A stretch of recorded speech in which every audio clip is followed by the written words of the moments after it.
Yes. Okay. Yes. So I will speak pretty definitively, which I rarely do, about like this model is better than that model.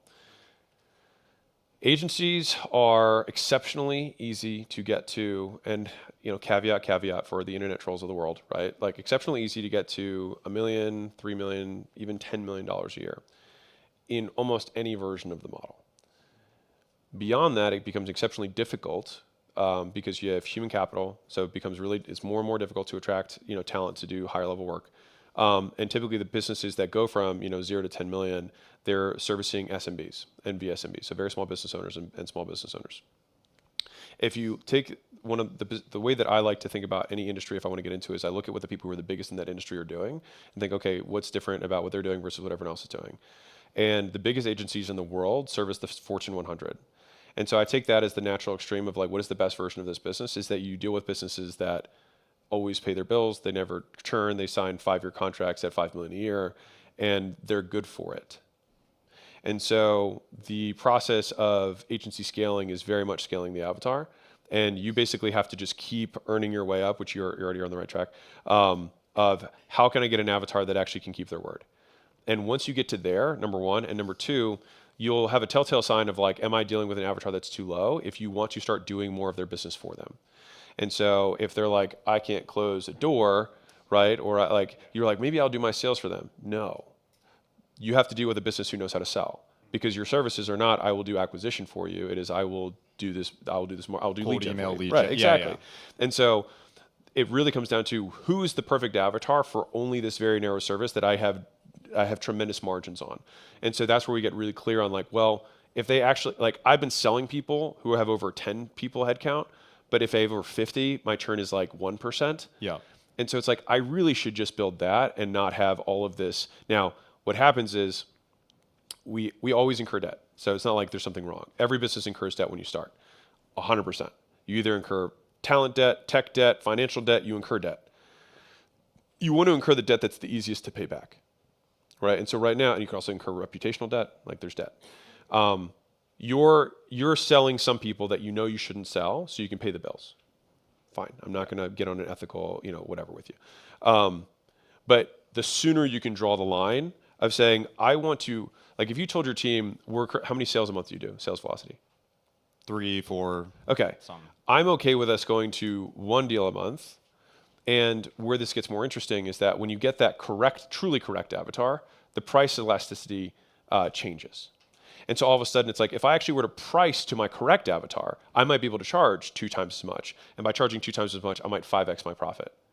And by doing that, I'm actually more than happy to have my, quote, revenue growth rate be slower than what it was before when I had these people. But the amount of operational drag that you incur, also like team morale of like, I just onboarded this guy and he's already turned out, like it just feels like such a pain. Whereas if they know that they're going to be creating long-term relationships with the customers, you will get a stickier business that's more fun to run and way more profitable. So part of this is like a lot of the correct moves in entrepreneurship are counterintuitive because all the intuitive ones you've already done. You do those naturally. You don't think about it because all the things that are intuitive, you already did it and they already worked. Where you get stuck is the counterintuitive solutions. They're the ones where you're like, wait, so for me to grow, I need to sell fewer people and have higher qualifications. It's hard to do. That's why most people don't do it. It's also why most people don't make money. All right, I got Jack McGee. What's up? Hey. My name's Angelo. I sell pizza, so sauce, cheese, and pepperoni to humans. Right? This is what we need to get on. We do 4.2 a year, run about 30% margins. I'm going to be vulnerable here. I would like to be at W revenue. Can I skip that? Can I go down? Sure. So what's stopping me? So I'm kind of the cool kid back home. I'm as a leader. I don't work my stores. I have full capacity. How many stores? 3. Okay. 3 stores. So I have great teams. Everything's in place. I have opportunity to scale, unlimited checkbook, all the things. Yes. During the process, when I bought my time back, I was like, what am I going to do to make the business money? So I built a tool, and that's how I run my business. So other humans want the tool now. So I was invited to a $350 million company. It was like, hey, what are you doing? So then I showed them. So now other humans want the thing. So it's, do I continue to do pizza? Do I give them the tool?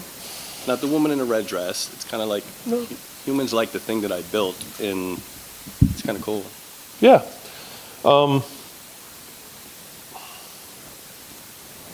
What do you want to have happen with the tool? I want to help people. The pain that I've went through, I want to help others with no expectation. The thing that I did to get to where I'm at is in an app. Mm-hmm.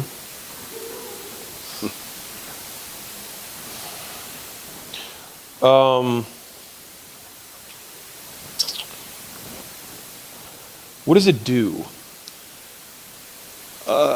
Simply, actually, essentially what you did with Gym Launch. Okay. It's like a CRM? Yeah, it's more of an operating system, yes. Yeah, like a pizza OS.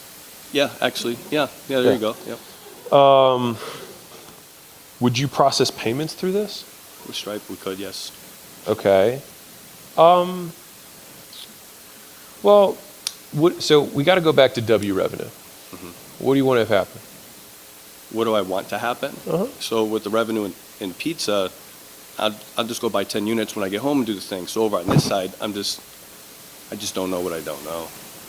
Well, let's level up a minute. So what do you want to have happen, like business outcome wise? Okay, for the new thing. For everything.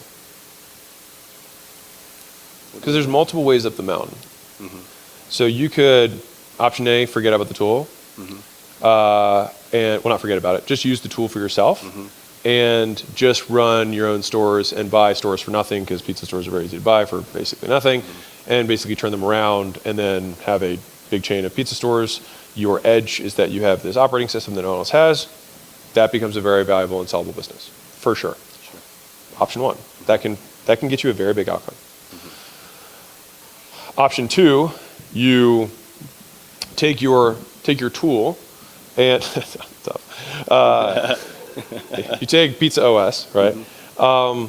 And we build a different model around it. And so there's a lot of different models you can have with a SaaS tool like that is CRM/payment centric. There's kind of a turnaround business where you can let all pizza stores start for free, and they will process their pizza through your thing. And then for people who are doing real revenue, you can say, hey, I can help you out, and then you get a percentage of the revenue. That's a very light model that could still have tremendous enterprise value. That's called like option two. Option three is that you do that, but the thing is that and then you just go full software, right? It's a very different life than you have now. So you'd have to be prepared to you're no longer a pizza guy, you are a software founder. That's what I feel like. And to answer your question, what you did for all of us in this room, I feel joy knowing that I can do that for others. Sure. Right? So that does feel like the way I want to go. Okay. Pizza's kind of like cool. Yeah. Leadership, influence, standards, hard work, pain, ignorance, tax. And I accidentally created the thing because nobody had it, so I just created it, and here we are. So I think I'm going to give you two things. So one, I think either opportunity could make you as much money as you want. Either way. You could have 100 pizza stores and make a lot of money that way, use your tool, or you could use the tool and do some sort of, call it franchise light, or you could franchise heavy it and use the tool. Either way, some version of B2B to that. The second thing, so my advice is that you'll win either way because winners win. And so it's really what path up down you want, you're gonna get there either way. So that's thing one. Thing two is that the view is gonna be the same. The view is gonna be the same. And so right now, pizza's cool because you figured it out. You'll figure this one out too. And at a high enough level, you'll have a head of marketing, you'll have a head of sales, you'll have a head of IT, you'll have legal bullshit, you'll have employees, sleep with employees. Same shit. It's the same shit everywhere. Yeah. You're gonna have the same 5 to 7 people who are gonna report into you, and if you build it all the way up in either level, you're gonna have the same caliber of people who are into you. And so you're not gonna be in the pizza business. If you're in the pizza business, you're gonna be in the people business. And if you're in the software business, you're not gonna be in the software business, you're gonna be in the people business. So it's up to you which one you wanna do. I think at the end, they end up converging. So I think right now it just looks different, and different's always fun. But at the end of the day, you could take both up the mountain. And it's entirely a you choice. I think you'll win either way, and given how it seems like you've outsourced the pizzas, I would say if you are gonna pursue the other path, to sell the stores. Because you need all your focus on it, because the people who are gonna try and compete against you are for sure gonna be focused on it. And I think out of respect to the competition, you should not expect that you're gonna beat them with one arm tied behind your back. Very helpful. Rock and roll. Appreciate you. I run a performance-based marketing agency called Estimator for kitchen and bathroom remodels and outdoor living companies. Currently at 8K per month, profit is 7K. We work on a pay-per-show model and position them for high-end projects, so not like discounts, etc., without retainers or ad spend on their end. So we take the risk there. Right now, it costs me around $250 to acquire a customer. On the last, that's where I ran the ads. I have a $1,000 setup fee, and I charge $500 to $600 per qualified appointment show. To get them one appointment show, it costs at the worst times, like I'm aiming for 210. And if I don't get them at least 10 appointments in the first month, I refund them the setup fee. Now, currently, to let you know, I do have 2 clients on this, but I have 3 other clients still in tree service, which I kept for cash flow because that's what I ran before. My question is, from just what I told you guys now and from your experience, what do you see which I currently don't see? So what would you do in my position to absolutely like scale this or maybe do differently? Are you keeping the customers? I don't know. Until I'm I wanted to keep them until I'm at 10K sufficiently in the remodeling and then completely ditch. He's cutting out? I want to ditch the trees. Oh, you want to ditch the tree? No. Layla was asking a question. Also, I think Layla's audio is low for anybody on our team. If we can boost her audio a little bit. I don't hear Layla at all. Just a mute. Okay. So the question was, I mean, I don't think you should cut your cash flow. You only have like 4 customers, right? Currently at 5. Okay. So you have 5 customers, and that means that if you're doing $8,000 a month, you said 8,000 top line, 7,000 bottom line, but you said your cost of getting a show is 210 on 500. Those margins don't make sense. What am I missing? Yeah, because for the 8K, I'm not basically counting in the $200 which is lost. It just counted in the 300. Okay, got it. The one guy I'm currently onboarding, so I only have one guy currently on it. The other guy's currently on onboarding. And when you say guys on onboarding, you mean a client? Yeah, the one company I'm currently onboarding to get them into the $500 thing. I got his $1,000 setup fee basically, but he's not actively. And you have 5 clients though, right? Yes. Currently, I'm looking to scale this now, but that's I mean, go for it. I know you're gonna say what you're gonna say. Well, I was just thinking that we have to run some more water through the well. Yeah. Did you hear Layla? What? No. What did you say? Run some water through the well. You hear that? So I need to get more data. You need to get more data. I mean, at that point, that sample size is so small. I think we need to focus on getting a bigger sample size. And then we can go from there. I understand. Okay. Well, what would you say? What is just your opinion about the model, the offer? I'm running this because all other agencies are basically running this pay per appointment, and they and they pay for the ads, but like the trust is really low in that market. So I was thinking about doing that. Dude, I think everything's fine. What do you think? I think everything's fine. Okay. I'd say one risk that I see that's relatively significant is your cost per show relative to the revenue per show is kind of low. I would say the guys who I see like really murder it are at like 20%. So you're at like 40. So I want to see if we could drive that down, because my fear of the business is that when you take this to scale, you'll be less efficient and your margins are going to compress. That's like, I would say like that's kind of like my biggest red flag. Overall, the model of lead cost and arbitrage, there's nothing wrong with it. I've seen some massive agencies that run that model. The next issue that you're going to run into is the types of businesses that you're serving. So you're going to want to go up market for people who can spend $50,000, $100,000, $200,000 a month in ads. That's what you're going to want to go after, because the volatility of your business is going to be predicated on the volatility of their business. So when you go after, and this is super common for small business owners, for everyone who's listening, is like, you go after, most people who are poor, I'm not saying you're poor, but like most people who are starting out in business, go after other people who are also starting out in business, because that's where your confidence level is. But they don't know anything either, right? So it's the blind leading the blind, and you're like, what's wrong with my business? All these people are churning, and they're churning because they don't know what the hell they're doing in their business either. And so you're going to want to earn the right to go up market as fast as you can. And if you have 5 clients that pay you what they're paying now versus having 5 clients and each one pays $100,000 a month, you could run the same ops and have 100 times the revenue. Yeah. The biggest, can you hear me? Okay. Yes, I can. Oh, okay. Kind of Fantastic. You can hear me? Sounds okay? Yeah. Okay, great. I was going to say the next thing that you're going to want to realize is that, like, we've done the pay per show model, and we also had a software that used to enable the pay per show model. There's 2 things that you want to watch out for, which is, one, when you're doing pay per show, a lot of the times the businesses are going to think, well, if they show but they don't close, why the fuck am I paying you?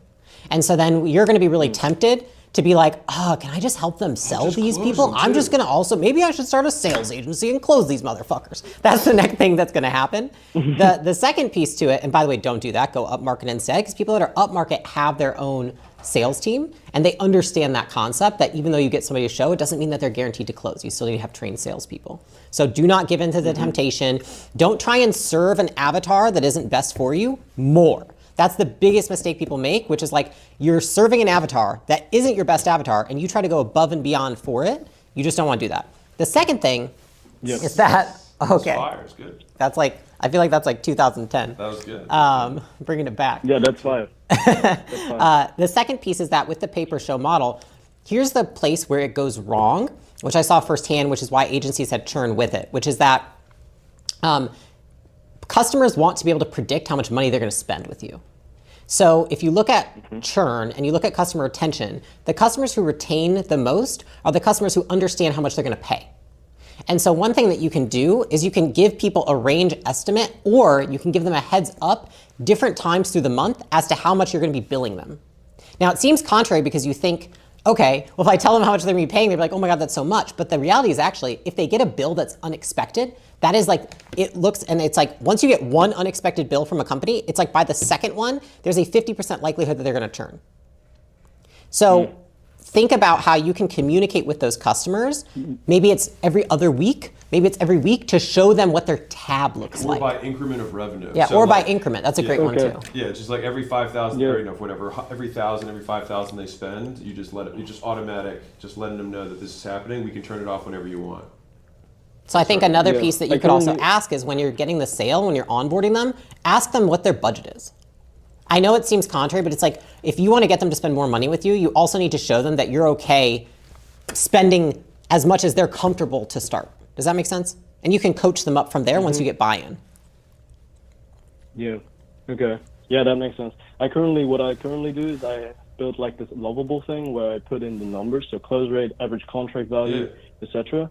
And basically, I do that on a sales call though, so that's a big nugget in terms of the onboarding, because then I can always like weekly tell them like, hey, this is how much you should spend, and that's what you should expect in the long term to get a return. So thank you for that tip. I mean, if you were me here, how would like you think about going from like 8K per month right now to like 50K in this exact model as fast as possible and also as sustainably? Dude, this is we answered it. So I want to ask you, what do you think we just said?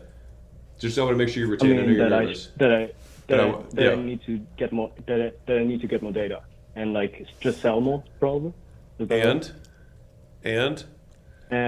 that I should not switch my business model and get them to basically convince me to get them to sell, and also make sure that they know how much they get charged. And go up market. and go up market. Yes. Up market. The one thing I want to ask: what do you think about the avatar? 1 million above? Because I was thinking about it. Just go up. Do you guys have an opinion on this? Just go up. Just like in your ads or your outreach, look for people who are doing 10 times those numbers. Number go up good. Yeah, big number good. Okay. Cool. Like you could literally have the same size company you have in terms of headcount. Literally just add a 0 to what the people that you're trying to attract are, and you will make significantly more money and love your life more.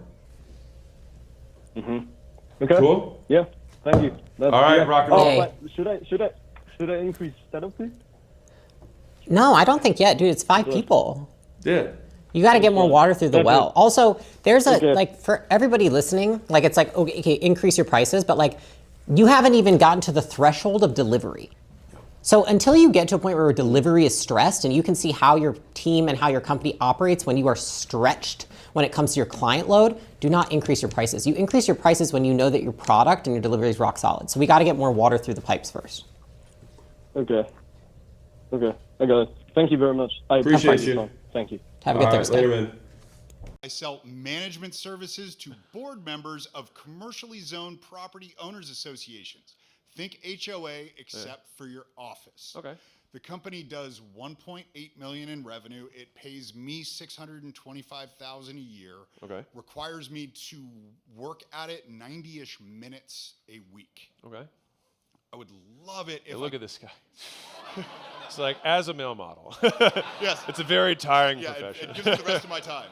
Yeah. But I would love it if I could figure out how to keep my same margins and find a way to Cut the time in 3 half. million. No, yeah, cut the time. Yeah, want to work none. But Yeah. like I've been at this since 2003, Okay. and I've tried so many different ways to find the prospect that we're looking for. In the And- 90 minutes a week you're working? No, I used to work. I'm being real. I was like, yeah, no. Okay. I used to do it a lot more. Okay. And one of the reasons why I work 90 minutes a week right now, straight up, is I kind of gave up. Okay. Because I just couldn't, like it felt like brick wall here, turn Yeah. right, oh, another brick wall, turn left, another brick wall. Yeah. And so right now it's essentially just like an annuity. It just keeps on paying. There's like on the risk side of things, there was like very, very little of that. Okay. But the How did growth- you get the, how many office HOAs do you have?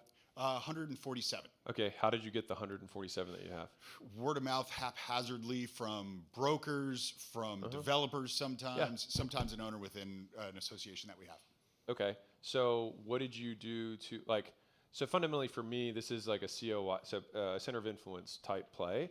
So either if I'm having like a true brick wall issue with like gatekeeper type stuff, which happens a lot in like super high level enterprise, happens in government contracts, things like that, I'm going to look for, well, government, this doesn't apply, but for the first thing, yes. Like the brokers, right? So it's like, how do I become your broker's favorite broker, right? How do I get those guys to just love me and always send me stuff? And so then the question is like, okay, of the brokers who've sent you business in the past, how many of them continue to send you business? All of them that have in the past. Okay. Which is not a massive number. Okay, that's fine. Yeah. And so what I would look at is like, okay, what was the process that it took from this person finding about who I was to getting them to actually refer me business, number one. Number two, what communication cadence do I have in place for the existing broker so that I can solicit them for new business or remind them that I exist so that I'm not just getting 10% of their business, I'm getting 100%. So that's like the farming side. The hunting side is we have to look at the cost of acquiring a broker. I'm just assuming brokers, like let's say the highest likelihood. If there's other ones, use that. But if broker, let's say an activated broker is going to send me 2 buildings a year or 3 buildings a year, then I'll say, okay, how many outreach attempts do I need to get one broker? What does it take for the broker to get me that first referral? Are there kickbacks that are allowed?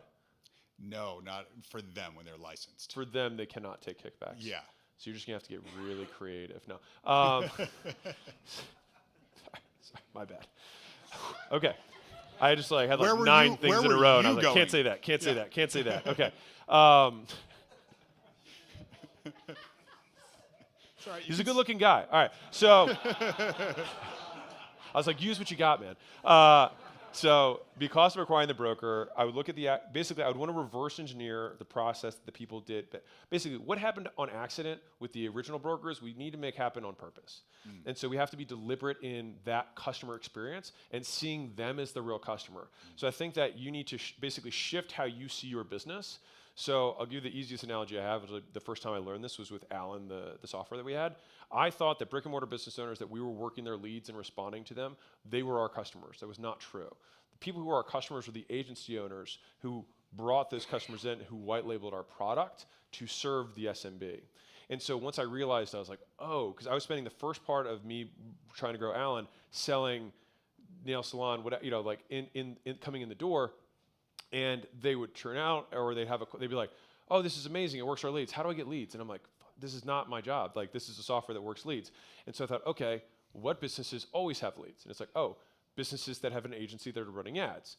And so then I think, oh, well, why don't I, but like sometimes they leave agencies, but agencies don't leave agencies because they're agencies, because they're themselves and they have to stay themselves. So then I was like, okay, so I'll acquire agencies and see if I can just get them to bring all their customers on. And once that changed, I realized that the churn that would exist within, let's say agency A has 10 clients, the 10 clients logos would change, but agency A never left. And so then when I chunked up how I thought about the business, my retention on agencies was amazing. Their retention on customers changed because SMBs are volatile, and so they're going to churn for whatever reasons. But I knew that that 10 guy was pretty much going to stay at 10. He would sell one, lose one, sell one, lose one. Every once in a while, one guy would grow, and that'd be great, and we'd have expansion revenue. So for you, chunking up is like your HOA dudes are not the customer. The brokers and your COIs are the customer, and that's the whole all of your marketing is to them. And think about them as like, what's their customer journey? What's their customer experience? What's the activation point? How do I re-engage those people on a consistent basis? Do I run events for them? Like, what ways can I serve them so that they always feel reciprocity towards me? That's what I would do as like my overarching strategy. And I think that if you have an entire week of hours available to you right now, you get super aggressive with it. And that would probably be like that's what I would do for 40 hours a week. Cool. Thank you.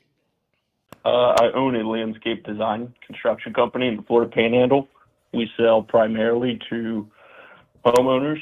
Last year, we did around $1.5 million in revenue, around $300K net. This year, closer to $2.2 million and $400K net. I have one main crew, 7 crew members, and then I sub out another like 5 guys. Okay. I got about $300K in cash. And my big goal is to have, a $50 million plus landscaping construction firm with multiple divisions. Enterprise My value main bottleneck or right now. sales? What is it? Enterprise value or sales? Enterprise value. Okay, got it. Yeah. So my main bottlenecks right now, it's kind of a little bit of everything: recruiting, ops, deciding where to place the big bets. Buy property, invest in crews. Where to put that big allocation of money. So really the main question I have is, with everything that you have with context, as far as what I do with the revenue, the net cash, what I have in, dry powder, where do you think I should put the next investment that gets the highest compounding return over the next 24 months? That'll get me closer to my goal. More trucks, buying or leasing a property that I've thought of that's high traffic area that can get me ideal clients, more marketing brand, or something else I'm not seeing. Yeah. Well, first off, kudos on the question and context and getting to it. It actually gives me very helpful. So basically, you have to 20x, right? If you want the $50 million enterprise value, so $8 million in EBITDA, call it 6x, 6.5x is what you're going to get in multiple. So that gives you your $50 million enterprise. You're currently doing 400K, so 20x that would be 8 million. So we got to get to like 44 million, top line as the goal. So that's a great long-term goal, but in terms of short-term, the best allocation of resources is always going to be the constraint, because that's where you're going to get the highest return. And so the question is, number one, why can't you do more of what you're currently doing? So what stops you?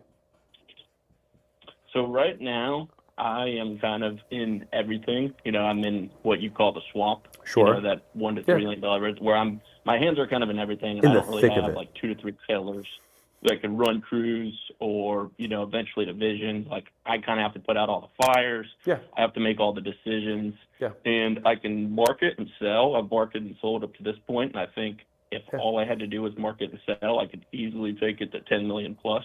Yeah. Pretty quickly, but I'm only able to allocate maybe 20 hours of my time per week Got to it. actually go do consultations, market, and I got you. sell. What are close rates right now? Close rates are right around 30%. Okay.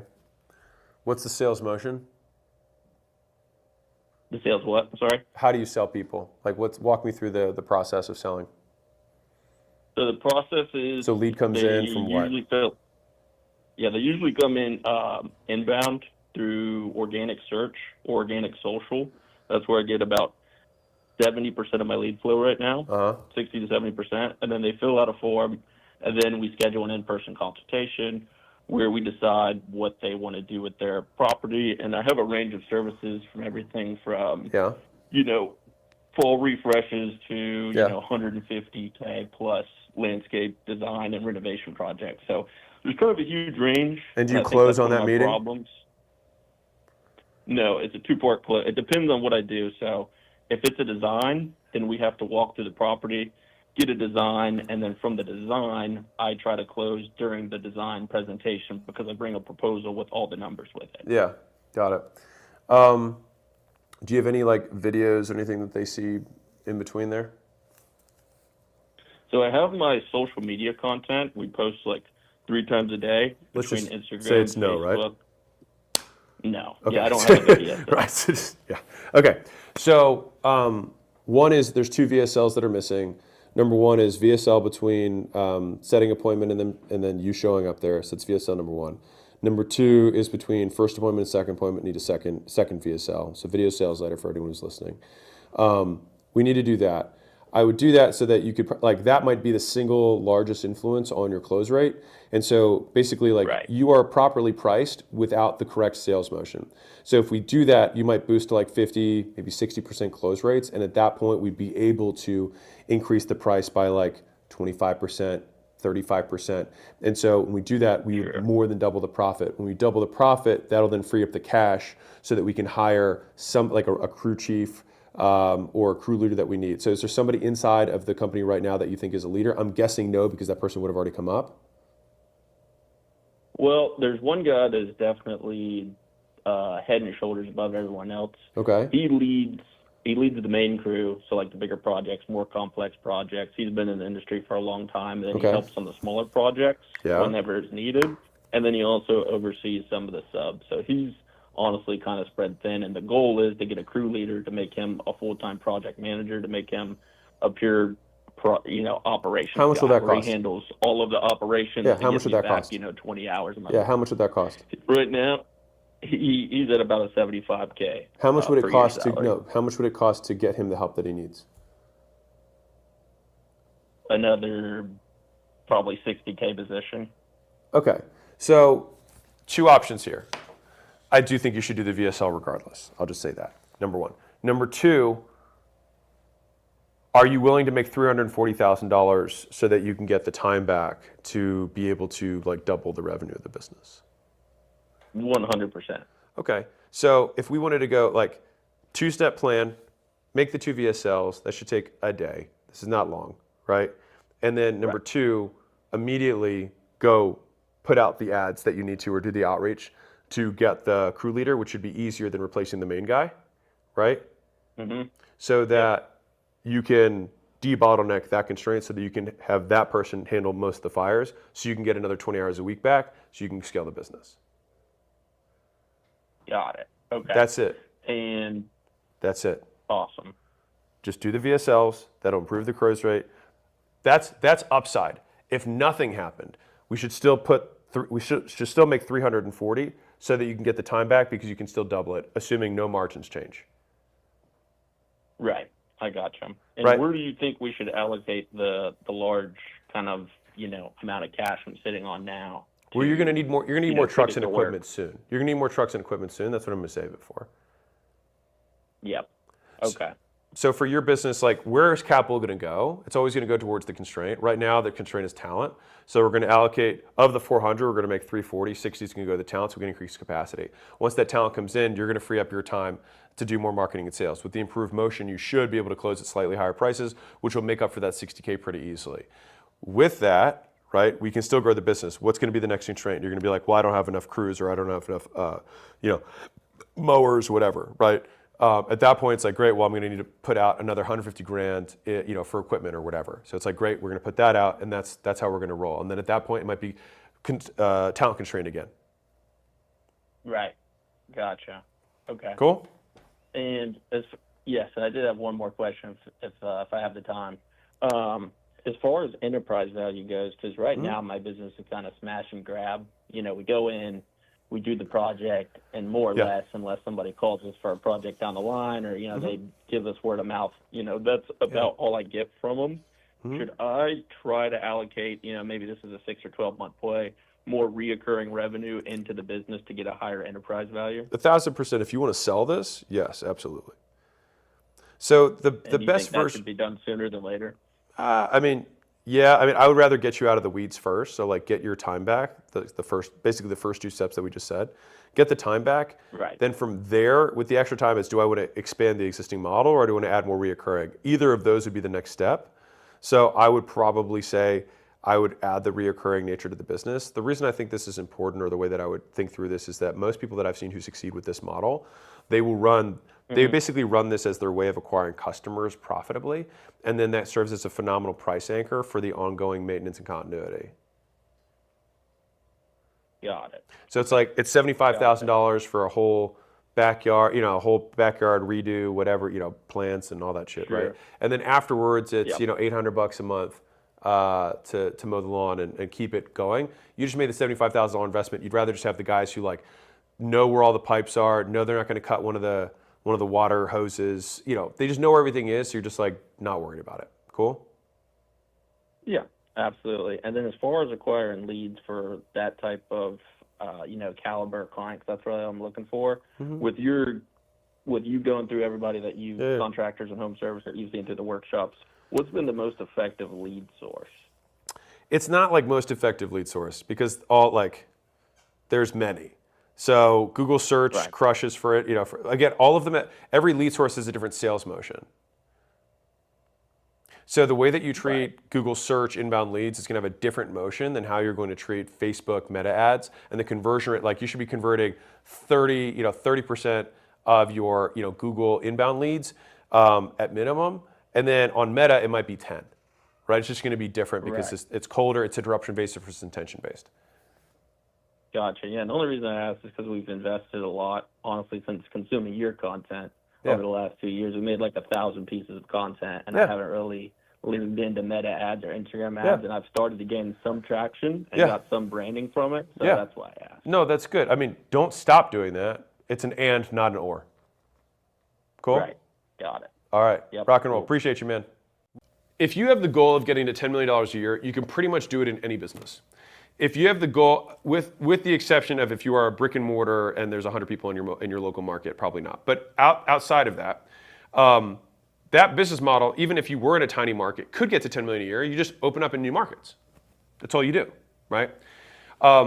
And so most people's goals are achievable within their current vehicle. They're just too impatient and believe that there's another shiny object that somehow will get there faster.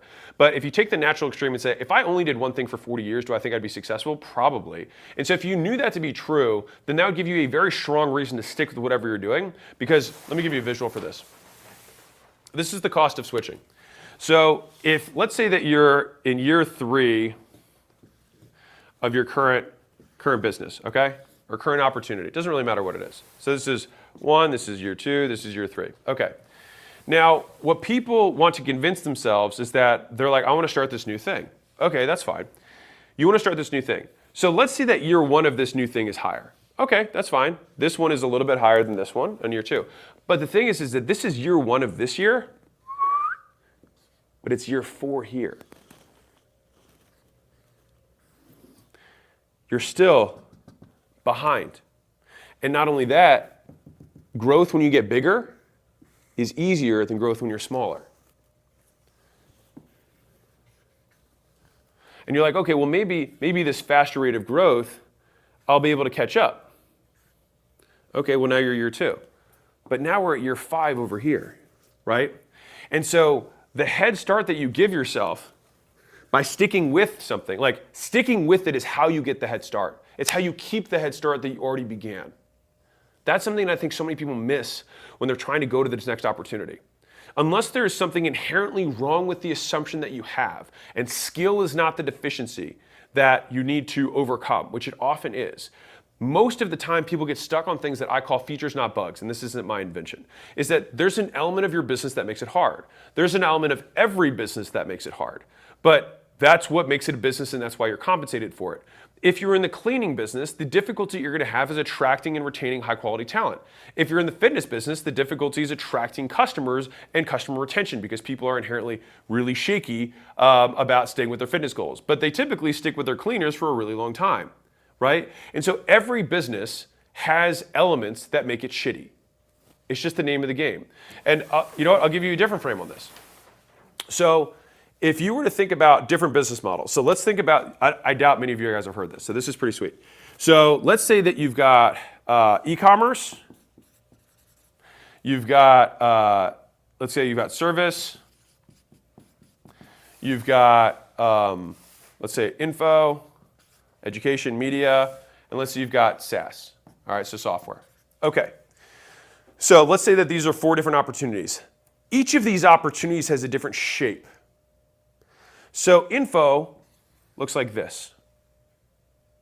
Starts really fast, very difficult to scale. SaaS is the opposite. Starts really, really slow, scales really, really fast. E-com is more like this. You can scale fast, but there's difficulty with typically cash flow because you have to continue to buy more inventory. You have supply chain issues. You have to switch suppliers, switch 3PLs so they can handle your volume. All of this stuff happens as you continue to grow. So it's more like, hold on, it's more like this. That's the shape of e-com, right? And then service businesses are more like this. The slowest, but they are steady. And so when you see these 4 shapes, many of you guys just hit the crappy part of whatever the opportunity that you're on is, and then say there's something wrong with my business, therefore I should stop, rather than seeing it as what it is, which is this is just the nature of how this business works. This is a feature, not a bug. It's going to be harder for you to attract really good talent in engineering and build software, and you're probably going to be not profitable because most software sells for lower ticket, for a period of time, and it takes a long time to get a product to actually be good. And so you're going to basically burn money, burn time for a long period, and then eventually you can scale to the moon, but it takes a long time, sometimes years to get there, and a lot of people don't have that level of tolerance. Info, on the other hand, is kind of the exact opposite of that. You can make a lot of money really quickly, a lot being relative, right? You're probably not going to become a billionaire, but you can make $1 million, and then very quickly it gets very difficult to scale it. And I would say like info specifically more like coaching, things like that. And the reason for that is because there's almost no revenue retention. People don't stay around. Once you learn something, you learned it. That's why people graduate school. They learned, right? Service businesses, the issue is people. Because it's a very people-heavy business. You have to constantly be hiring, onboarding, and training, and it depends on the service you're providing. If you provide weight loss coaching service or weight loss services, I use that as an example, obviously, because I came from that. It's easy for you to get talent because lots of people want to talk about fitness and weight loss and food all day because they're like really into it. So it's actually very easy to get good talent, and for below average prices because people would do it for free. On the flip side, customers never want to do it, and so they're canceling all the time. If I had an accounting firm, it's the opposite. Accounting firms have super high annual stick. What's the difficulty with accounting firms? Getting the people who can do accounting. And it's almost always this balance, right? If a lot of people want to do it, there's going to be a lot of competition. There's very low barriers to entry. And as a result, customers have lots of options. And they don't want to do it themselves. If there aren't as many options and you have a supply constrained industry, then you're going to have issues getting talent. Fundamentally, and you can look at this at the business level, but you can also look at the industry level. And so I talk about demand constraints and supply constraints at the business level, but you can see if you are way off track based on do you match with your industry. If your industry, and by the way, if you are the inverse of your industry, you're usually doing something either really wrong or really right. Side note, so great way to think about it. If you can be demand constrained in like the cleaning business example that I gave. If you give demand constraints, as in I could take 100 times more customers than I currently am with my cleaning thing, well then you've either figured out something really amazing with cleaners to like attract them in and like you're about to go hyperscale, or you're just starting out and you haven't done anything yet. There's either something really right or really wrong with what you're doing. But most of the time you probably match the same constraint of your industry. And the problem with not being experienced is you think there's something wrong. And so then you end up spending multiple years not being all in on your opportunity and then being upset that it's not growing as fast as you want it to grow. When in reality, you never really gave it a shot because you're always looking, you're kind of like the guy who's in the marriage that they're like, they were in love a while ago and things are okay, but he's got a wandering eye, right? He's always looking, he's always trying to look for the next thing, the next girl, the next whatever. And he's like, well, my marriage isn't good. It's like, well, no shit. You're spending all your time looking at these other opportunities rather than doubling down on the thing you got. And when you double down on the thing you got, Usually, when you take it takes way less time. I would say, okay, I'm not going to make broad sweeping statements on marriages, all right? But I will say that in my experience, for my N=1 marriage, it takes way less time to go from like, we're upset about something to we're really good than it does to create the loyalty, the trust, and the track record that you have from that marriage with someone else. I am a real estate wholesaler. Okay. We're currently averaging about $450,000 a month in revenue. I would like to be at $1 million. That's your spread? That's what you're making, or that's like house volume? That's gross. Okay. So what's your spread on that? What's your take home on that? So we're at 40%. So right around 250, 240. Interesting. Weird. That's high. What are you wholesaling? All right, so here's the He's like, have you heard of brothels? So imagine a brothel, but now it's all midgets. Okay, keep going. You're good. Okay, but here's the challenge we run into. So we're currently at 450 average, yeah? We've had 700K months this year already. Okay. The challenge is every time we get to those numbers and I try to, hey, you know what, it's time to ramp up. For some reason, we tend to tank to, 200, 250. Okay. I have cause to believe it's the sales team and just, they have those power months where everyone, takes home 20, 30 grand. And then the month after, it's like. Are they pure commission or is it split? So there is a base salary. Okay. What's the split between commission and base? So they're at 42 base. Okay. Per annum, and then 10% of the assignment fees. Of the fees. All right. This is so you have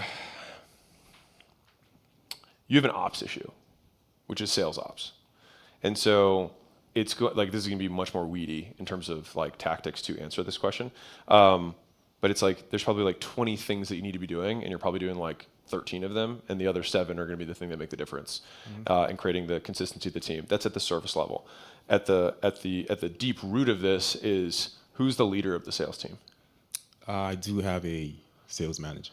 Okay, so he or she is the problem because like sales at the end of the day is a culture game. Well, everything's a culture game, but like sales, you can feel it so quickly when things are good or not good because the feedback loops are so fast. But for whatever reason, you do not have a culture of consistency within your team. I would wager that script adherence is low because you have such variability in close rates, unless there's a change in lead quality, which would be something else. But are the leads the same, like this month as last month? Yes, the leads are the same. Yeah, so it's a sales discipline issue, which then comes down to the training cadence, the scripting, how people are being managed on a daily basis and weekly basis in terms of their career goals, how like you're doing morning, like this is all sales ops. I could like just start talking about sales, but like this is a pure sales ops issue, and so. There's a 2-step, like I would approach this in 2 steps. Step 1 is we should do all the stuff that we are not currently doing, or we should be doing. Everyone should be reading the same script. If they're not reading the script, why are you on this team, right? We need to have training that's every day to make sure that they are saying things the right way. We need to make sure that everyone memorizes the script. Some of you guys might have seen the YouTube video I put out like 2 days ago about this. But like they have to read the script. If they are not saying the script word for word, you cannot be on this team. You cannot take these calls. I'm getting these leads, and not for you to go cowboy and make shit up. And that then, if we cannot solve that problem, because for whatever reason you keep trying it and they don't adhere and they go off script because they just want to close the deals, it means you have a cultural issue, which is a leader problem. Because it means the leader is reinforcing behaviors that get people to go off script, and there's no consequences for doing it. And so if you want to have a consistent world-class sales team, the process has to always go above the player. No one is above the process. And I do think that 95, maybe 98% of sales teams have no idea how sales training, how sales culture, how any of this stuff works. They just hire a bunch of people, see who closes deals, fire the rest, and so then you just have a bunch of mercenaries who work for you. but there is no culture, there is no team, and it's every man for himself. And that is what creates this volatility in sales.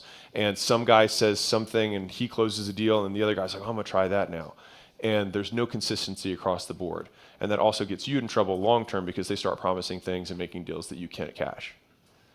That makes a lot of sense. Up until now, I mean, we have scripts, but they're more of suggestions. Guidelines. Yeah. I mean. No, I mean, like, I've done a lot of sales. Like, this is a straight out of the book checklist problem. Like, we have to do all of these things. If we do this entire checklist, we will get this outcome. If we can't do this checklist, the leader is the problem because they don't know how to reinforce culture, which then means that they're not able to get the right people on and the wrong people out, which sometimes means we might have to fire half the team to get the right people in so that we can build the culture we need to get to where we want to go. Because you are in, like, I showed the shapes of businesses. You are in a sales and marketing business. There's functionally no delivery. Like, you're just basically like, are you guys doing outbound or like smiling and dialing, or do you buy leads from setting teams? Inbound, just Google Ads. Google Ads? Yeah. Okay, so you have inbound leads that are coming in and then you close. Like, that's the business. Yeah. Like, you buy media, you sell shit. And so, like, this has to be a core, like, you have to be world-class at this if you want to be world-class at wholesale. Gotcha. But that's the constraint. In the events that I have to, let go of half the team because they're just not good enough. Yeah. Where do you suggest I look for? It's not about where, it's about how. So it's not like I'm going to find, like, the better you get at training sales and creating consistent sales processes, the less skill someone can have and create a consistent outcome within your team, which becomes the arbitrage of your business. Just like I said, the cleaning thing before, if the whole constraint of that business is going to be finding, basically taking a human being and then turning them to a great cleaner that actually shows up on time, you have to take the raw input of somebody who has no skill and just has work ethic, just has energy, and in 14 days, you can get them closing deals on wholesaling. That box is the value that your company, that is your IP, that is the trade secret, that's how your company is valuable. And so when I say who versus how, like, where do I find these people? You could run Indeed ads and find, like, for this caliber of salesperson, they're everywhere. The issue is then, what is the process and what are the expectations we're setting for those people as they walk in? And so typically when you're doing high volume sales like you are, how many guys do you have on the team? Currently 17. Okay. So when you have that, I mean, mid-sized, someone comes in, usually you get constrained because the amount of churn you have of people quitting, leaving is about equal to what you have to hire, and that's what keeps you stuck, right? Yeah. And so it's a process issue kind of on the demand gen side for talent. And so usually we look at that and say, okay, what part of this can we screen ahead of time? So it's like, let's send them the script before they even show up. So people apply, we send them the script. And then send us a 60-second video of you saying the script. And then from the 60-second videos, we're going to invite people to a group call, not one-on-one because we don't have time for that. And we're going to go quick drill, say the script, give a piece of feedback, see how they do it again. If they could take the feedback well and they were prepared, great. It means they're coachable. They have work ethic. Awesome. Now we can take you to a job offer call. If somebody has attitude on the coaching, they're out. If someone doesn't show up prepared, they're out. Very easy screening. And so you take 10, you pick 2, pick 3, they go to the next one, you make job offers. And that's the flow. But like the entire sales process of selling them on selling for you sets the frame for how the company operates. Like how disciplined you are and how militant you are in terms of how you set the frame for this is how we fucking do things here. Either get in or get out. I do not care, but we win. And if you can set that frame, you will attract winners. And winning is not for everybody. And so that means that on the team, there's probably some losers. And it's not for everybody. So that's the decision you make, and that's from top down. So there's the tactics, and then there's the root issue. I would try this first. If this doesn't work, you have to probably gut things. Thank you. Hey Alex, my name is Ryan Stern, and I have 2 physical therapy clinics, and we roughly do 1.2 million currently. Total or per? Total. Okay. Yeah. Margin? So very low. Okay. Yeah, it's like 10%. Okay. So I'm trying to figure out what. Are you still practicing, or are you out? No. Okay. I'm out. I mean, temporarily, yes, for right now, but overall, no. I'm Okay. kind of out of the picture for that.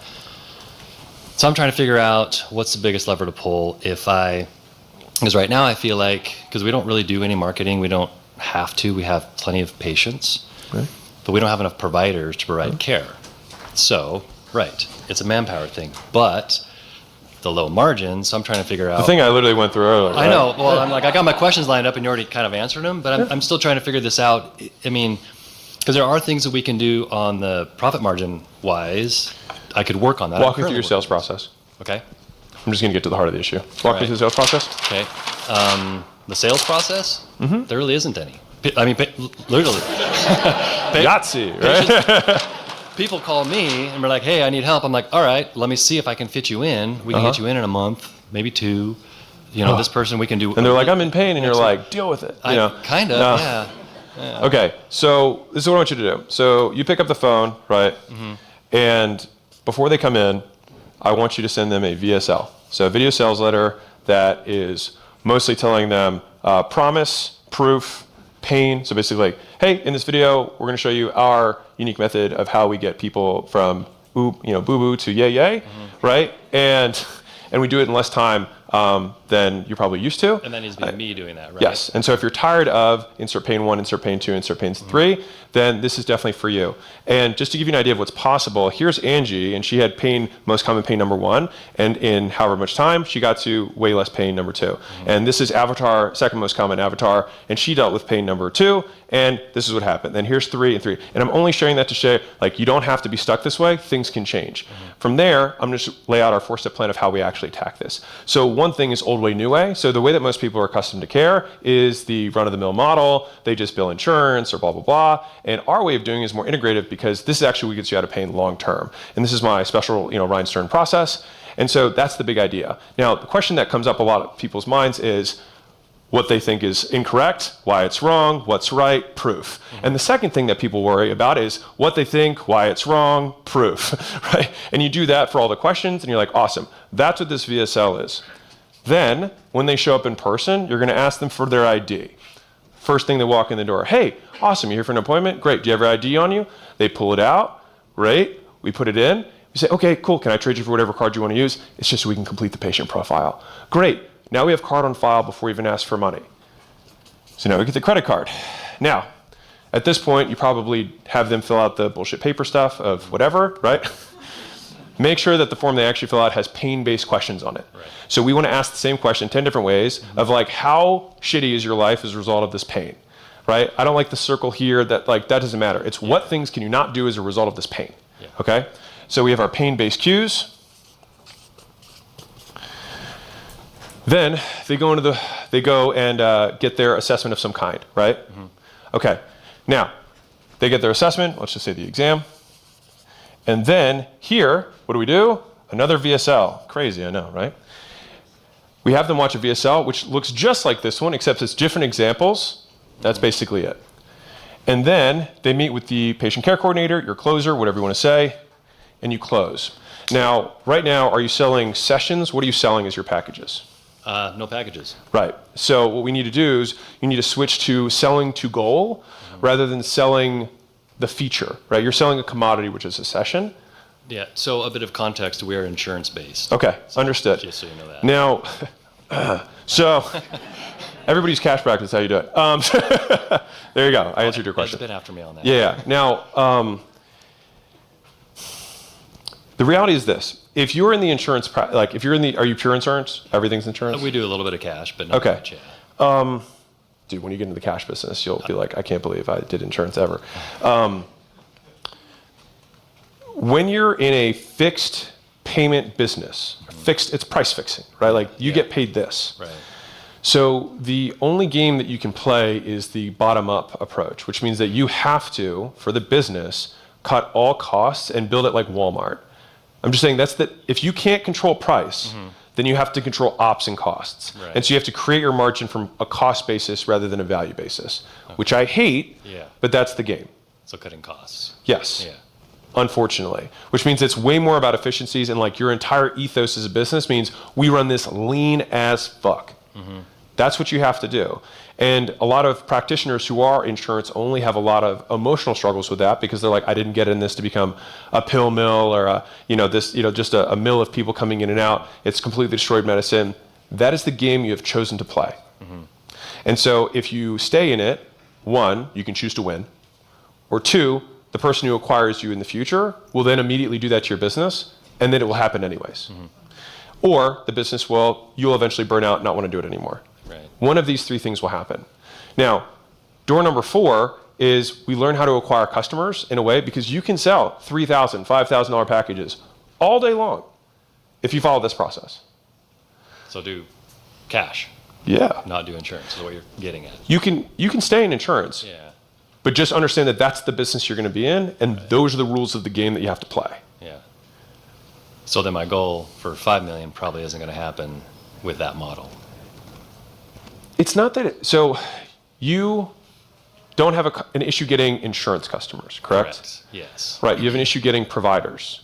Yeah. Which means that you have to remove literally all cost besides providers, since they are the bottleneck of the business. And so then you have to create, basically you need to have as much buying power on the scarcest resource.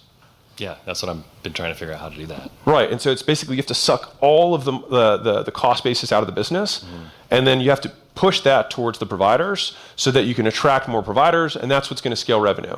But you might be at 5 million with 500,000 or maybe $750,000 in profit, and at that point you'll have 5 locations and be like, why am I doing this? Which is why a lot of people get tired of it. Yeah. Right, because they price at insurance companies price at the point of break even.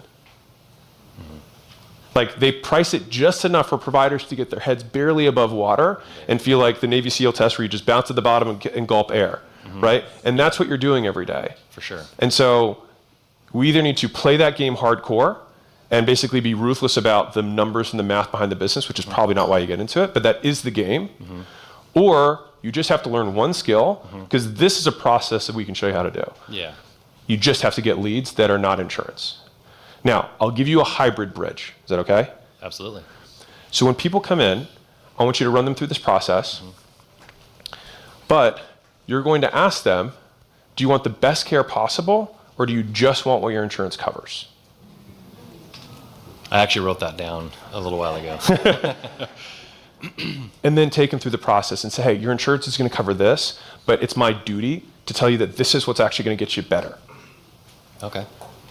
And if you just did that, that'll probably create the margin you need to get the people you need. And then just kind of when that starts working, just double down on that basically, build that side. You think you can do that? Yeah, I can do that. If you like this video and you're a business owner who wants to break through your current revenue ceiling, I distilled every lesson from scaling 10 businesses past 10 million and 3 businesses past 100 million into a completely free scaling roadmap that I've used to go from 0 to 1, 0 to 10, and 0 to 100 plus. And so you can click here and you can check it out. Again, absolutely free. And since you're a business owner, appreciate you and enjoy.